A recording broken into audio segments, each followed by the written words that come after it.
La plus forte demande concernant la perte de poids, c'est celle qui consiste à vouloir perdre une dizaine de kilos.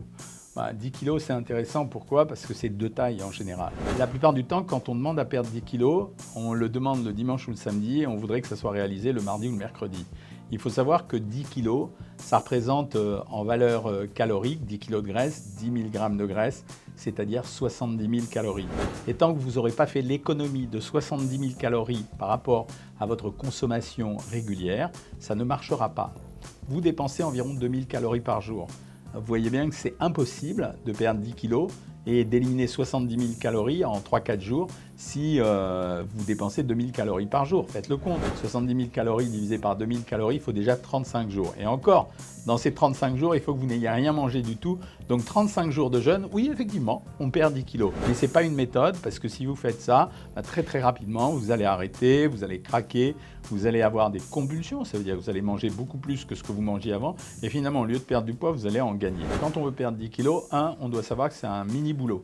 C'est-à-dire on doit se mettre au travail, on doit changer son comportement alimentaire, on va essayer de suivre un régime et dans ce régime, on va essayer de toucher l'équilibre entre manger suffisamment peu pour obtenir la perte de poids et manger suffisamment pour ne pas avoir trop de frustration.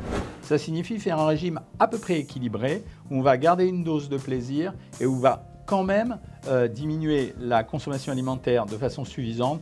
On compte en moyenne 400 à 500 calories par jour pour obtenir un amaigrissement, pour obtenir cette perte de poids. En termes pratiques, ça veut dire que chez les femmes, on donne dans un premier temps des régimes à 1400 calories. Ça leur permet de commencer à rééquilibrer leur alimentation, à perdre du poids et en même temps, on sait qu'à un moment donné, il y aura sûrement une stagnation. Et là, on fera des petites séquences de régimes peut-être plus difficiles pour éviter les paliers de stabilisation.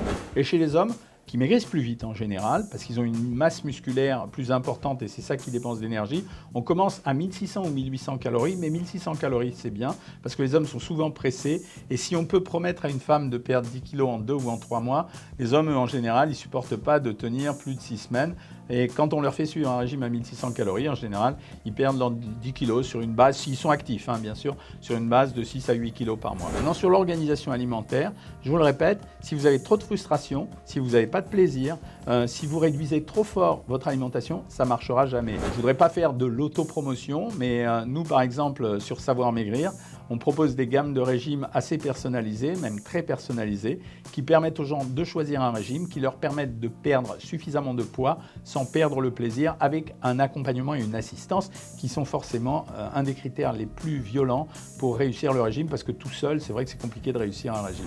Voilà, si vous voulez avoir plus de renseignements, postez vos commentaires dessous et si vous avez des questions à me poser, n'hésitez pas, je suis là pour vous répondre. Salut!